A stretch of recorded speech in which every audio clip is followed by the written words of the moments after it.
আচ্ছা আরমান ভাই, আপনি যে গরুগুলা বিক্রি করছেন, যাদের কাছে বিক্রি করছেন, প্রত্যেকটা গরুতে আপনার ওজন আসছে প্রায় এক মাসে 80 কেজি 90 কেজি করে 80 কেজি 80 কেজি ফার্মেন্টেড খাবার খেয়ে। পারবেন। আচ্ছা, যে 80 কেজি 90 কেজি করে যে ওজন আসছে, তো গরুতে লাভ হয়েছে কেমন, কত টাকা লাভ হয়েছে আনুমানিক? আমি ওটা হিসাব করি নাই, কিন্তু তারপরও মানে একটা ধারণা দেন না ওটা যারা খামারিরা একটা জানা জানি যে মানে আমি কিন্তু হিসাব করি নাই, করেন না। হিসাব কিন্তু করি নাই, কিন্তু হ্যাঁ লাভ হয়েছে। লাভ কত হয়েছে লাভ হয়েছে আমি হিসাব করি নাই, আচ্ছা, হিসাব করি নাই। এরকম হিসাব কিন্তু আমাদের কিন্তু অন্যান্য আমি হচ্ছে মানে মানে ওজন পাইছেন, আমি হচ্ছে ওজন পাইছি, প্লাস কথা হচ্ছে খরচ কম। অন্য বছর হচ্ছে মানে আগে যেগুলো বিক্রি করতাম, হুম ধরেন আমি হুম।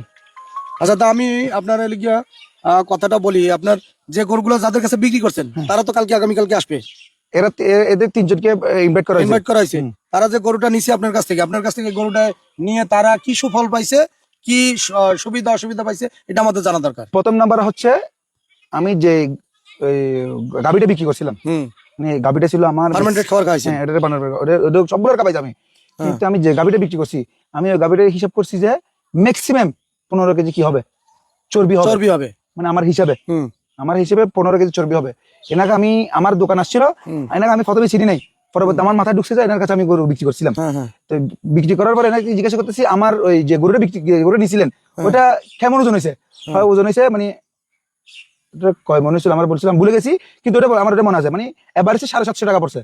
আবার যে 750 টাকা, মানে 4 পাট, আবার মানে বুড়ি ইত্যাদি ওগুলো বাদ দিয়ে মাথা এবং 4 পাট মিলে পড়ছে, এবারে পড়ছে 750 টাকা। এবং এনার চর্বি হয়েছে 1.5 কেজি হলে 2 কেজি প্রথম গরুটা। মানে যেটা আমি ওই গাভি যেটা বিক্রি করছি, এটা এর আমার কাছে বাছুর ছিল হচ্ছে একটা, দুইটা, তিনটা, প্রায় 5টা মতো আমার বাছুর ছিল। কয়টা? 5টা বাছুর ছিল, 5টা বাছুরের পরে এর বিক্রি করছি। এরও বিক্রি করতাম না, এর শুধু একটা কারণে বিক্রি করছি, একটা বাট নষ্ট হয়ে গেছে, এর বাট দিয়ে দুধ বের হচ্ছে না, সেজন্য কারণে দিয়ে আমি ওইটা বিক্রি করছি। তারপরে বাকি গরুগুলোতে কিরকম বাকি যেটা 20 বড় যেটা ছিল, এটা তো হয়েছে আপনার 1.5 কেজি মতো।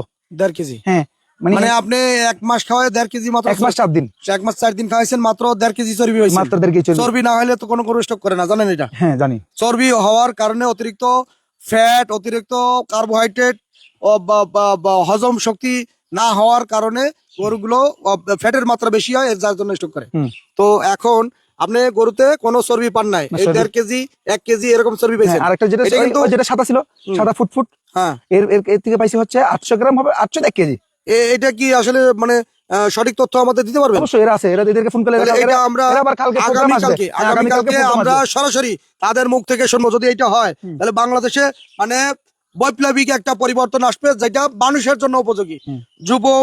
2026 সালে এসে এইখানে আমরা চর্বি নিয়ে টেনশনে আসি কি টেনশন, যে চর্বিযুক্ত খাবার খাবো, অতিরিক্ত ফ্যাট বাড়বে। একটা মানুষের 2200 ক্যালোরি নেওয়ার ক্ষমতা, সেইখানে যদি 3000 ক্যালোরি নিই, ওই 800 ক্যালোরি আমরা কোথায় খরচ করবো? এটা তো জমায় ধীরে ধীরে আস্তে আস্তে পেটটা এত বড় হবে, এক সময় আমাদের হার্টের সমস্যা হবে, আমরা স্ট্রোকের ঝুঁকিতে পড়ে যাবো। সেইখানে যদি এখানে আমরা আমাদের দিক থেকে মাংসের একটা সাইড থেকে যদি এরকম চর্বি না হয়, মুরগিতে যদি চর্বি না হয়, তাহলে এটা মানুষের জন্য কত বড় যে একটা নিয়ামত, সেরকম আল্লাহর নিয়ামত, তা বলে ভাষায় প্রকাশ করা যাবে না। মানুষ সুস্থ থাকবে, আয়ুর কথা তো আল্লাহ ছাড়া তার কেউ বলতে পারে না। তবে এই খাদ্য যদি নিরাপদ হয়, মাংস সুস্বাদু, চর্বি নাই, এটা আমাদের জন্য ভাগ্য। অবশ্যই নাকি? অবশ্যই এটা আমাদের জন্য একটা বিশাল একটা ভাগ্য। পরিবর্তন করার জন্য আল্লাহ হয়তো এই ফর্মুলা আমাদের হাতে আসছে, যে কোনো মাধ্যমে আসছে, বা রিসার্চের মাধ্যমে আসছে। আল্লাহ না চাইলে তো আর আসতো না, আসতো আল্লাহ চাইছে বিধে আসছে। যাই হোক, আমি আমার বক্তব্য এখানে শেষ করতেছি। আগামী দিন আমার একটা কথা আছে, আমি আপনাকে এখানে আনার এবং আমার প্রোগ্রাম করার একটাই মানে উদ্দেশ্য, আমার কিছু খামারি গরু এবং মুরগি এবং মাছ এরা ক্ষতিগ্রস্ত, মানে বিভিন্ন আপনার ডিলারের কাছে গিয়ে লক্ষ লক্ষ টাকা বাঁচাইছি, আমি নিজে বাঁচাইছি, অথচ আমি পরিশোধ করে ফেলছি, আমি নিজেও বাঁচাইছি। মানে আমার এক জায়গায় আমার 21,000 মুরগি ছিল, 21,000, অথচ আমি এই খাজি কোম্পানির থেকে 5 টাকা থেকে 6 টাকার বাচ্চা নিয়ে আমি লস খাইছি, শুধু 5 টাকা 6 টাকা একদিনে 21,000 মুরগি সেটে উঠেছি। ওঠার পরে কিন্তু আমি লস খাইছি, লস খাওয়ার পরে আমি ওই সাইডটা ছেড়ে দিছি, ওই সাইডটা ছেড়ে আমি প্রায় 7-8 লাখ মতো ওইখানে লস দিছি কোথায়, ওইখানে মুরগিতে। আমি ওটা ছাড়ার পরে মুরগি থেকে আমি দূরে চলে গেছি। চলে যাওয়ার পরে আমি আমার একটা ভেটেরিনারি আছে, ভেটেরিনারিতে বিভিন্ন খামারিরা আসতো, এরা বিভিন্ন লস খাইতো, মানে আপনার ওই ডিলারের কাছে টাকা জমা রাখতো, বিভিন্ন সমস্যায় পড়তো। এবং আমিও ভুগছি, ডিলারের কাছে যখন টাকা বেজে গেছে তখন আমিও ভুগছি, ওটা আমিও ভুক্তভোগী।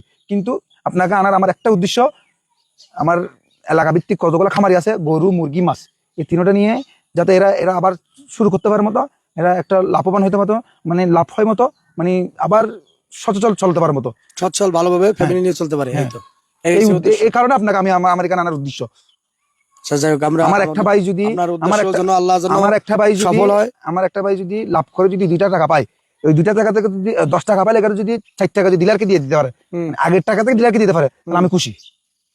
আপনি আপনার মন মানসিকতা ভালো বিধায় আপনার ভিতরে মন আছে যে আপনি আপনার এলাকার জন্য, এলাকার ভাইদের জন্য মনে টানতাছে, মায়া লাগতেছে, সেই মায়ার টানে কাজ করতেছেন যেন আমার এই ভাইরা যেন ক্ষতিগ্রস্ত নয়। এরকম যদি আমরা সবাই যদি চিন্তা করি যার যার স্থান থেকে, যেন আমার একটা ভাই যেন ক্ষতিগ্রস্ত নয়, তাহলে বাংলাদেশ দরিদ্র থাকবে না। দরিদ্র থাকবে না। এখন যদি সবাই পকেট বাড়ির কথা চিন্তা করি, তাহলে বাংলাদেশ কখনো ধনী তো হবে না, বেকার সমস্যা কখনো দূর হবে না, আর আমরা গরিব সারা জীবন গরিবই থেকে যাবো। বাংলাদেশ যে একটা গরিব রাষ্ট্র, এটা কখনো ধনী হবে না। আমাদের জায়গা থেকে আমরা সবাই যদি মনে মায়া থাকে, মানুষের কথা যদি চিন্তা করি, তাহলে আমরা আমাদের জায়গা থেকে আমরা চাইলে এক ভাই আর এক ভাইরে সহযোগিতার মাধ্যমে কি ঘুরে দাঁড় করাতে পারবো, পরামর্শ দিয়ে, টাকা পয়সা না দিয়ে পরামর্শ দিয়ে তো পারবো। তো অনেকেই আমি বর্তমানে দেখি, সোশ্যাল মিডিয়া দেখি যে ভাই আমার কাছে আসেন, আমি এই করে দেখাবো, ওই করে দেখাবো, একটাবার আমার কথা শোনেন, আমি কখনো বলি না যে ভাই আমার কথা শোনেন, আপনি শুনবেন আমি যাদের ফর্মুলা দিছি, যাদের এই প্রযুক্তিগুলো যাদের দিছি, যারা উপকার পাইছে তার কথা শুনবেন। আমি তো বাটপার হইতে পারি, আমার কোনো গ্যারান্টি আছে? মাথার চুল আমার কালা কলব দিয়ে কি সাদা, মাথার চুল সাদা কলব দিয়ে, আমার চুল সাদা, কলব দিয়ে হচ্ছে কালো করছি। আমার ভিতরগত কি আছে, আমার মন খারাপ কি ভালো, বা আমি বাটপার, সিটার, চোর, আমার ভিতরে কেউ আপনারা বলতে পারবেন না। তাহলে মানুষের ভালো মন্দ যাচাই বাছাই সবাই করতে পারে না। দেখতে চেহারা অনেক সুন্দর, আমি চেহারা দেখতে এত সুন্দর কথা বলি, কিন্তু ভিতরগত খবর কেউ জানে না। এগুলো জানতে হইলে যারা এই সমস্ত ফর্মুলা নিছে, যারা প্রান্তিক খামারি, তাদের কাছে যাওয়া লাগে যে আব্দুর রহিম কি লোকটা ভালো না খারাপ। তো আমার পরিচয় আমার খামারিরা দেবে, যারা উপকার পাইছে।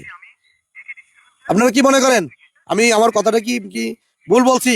না, আমার তো বললাম যে আমার মাথার চুল কালা না সাদা, কেউ কিন্তু জানে না। চুল লেগে কালার দিয়ে লেগে কালো করায়, তা ভিতরে কথা জানতে হলে তার ভিতরে ঢোকা লাগবে। খালি বললাম আসেন আমার কাছে আসেন, আমি আপনাদের লাভ দেখাই দেবো। ভাই এই সমস্ত মিষ্টি কথায় পড়ে ভুল পথে পা দিয়ে এক সময় দেখা যাবে পথের ফকির হয়ে রাস্তায় রাস্তায় ঘোরা লাগবে। এরকম অনেক বক্তব্যী মিষ্টি কথা বইলা তাদের মনে করেন টাকা পয়সা হাতায় নিয়ে পথের ফকির বানায় দিছে। রাস্তায় তারা এখন কি রাস্তায়ও আপনার কাজ করে খাওয়ার ক্ষমতা নাই, এরকম বহুত লোক এরকম হয়েছে সোশ্যাল মিডিয়ার মাধ্যমে, আছে না? তো এগুলো যাচাই বাছাই করে তারপরে লোকে কাজ করা লাগবে। আচ্ছা, তো আমি আমার বক্তব্য আজকে এইখানে সমাপ্ত করতেছি। যা কিছু করবেন চিন্তা ভাবনা করবেন, নিজের মনকে প্রশ্ন করবেন, আমি যে কাজটা করতেছি ঠিক না বেঠিক, কোন কাজটা করলে আমার ভালো হবে, কার কাছে গেলে ভালো হবে। বাংলাদেশের সবাই বলে গিয়ে আপনার বিশাল বিগ অ্যামাউন্ট লাভ দেখাবে, এই লাভ হয়, এই লাভ হয়, ওই লাভ হয়, কিন্তু ওই লোভে পড়ে তার কাছে যাওয়া যাবে না। লোভ সবাই দেখাবে, লোভ কিন্তু আমিও দেখাই যে আমার এইখানে, কিন্তু আমিও লোভ দেখাই, লোভ যে দেখাই না তা না, কিন্তু চিন্তা ভাবনা করে আসা লাগবে যে আসলে তারটা কাজ হয় কি হয় না। আমি যাচাই বাছাই করে তারপরে তার কাজ করব, খামারির ভিজিট করব, রেজাল্ট কি এই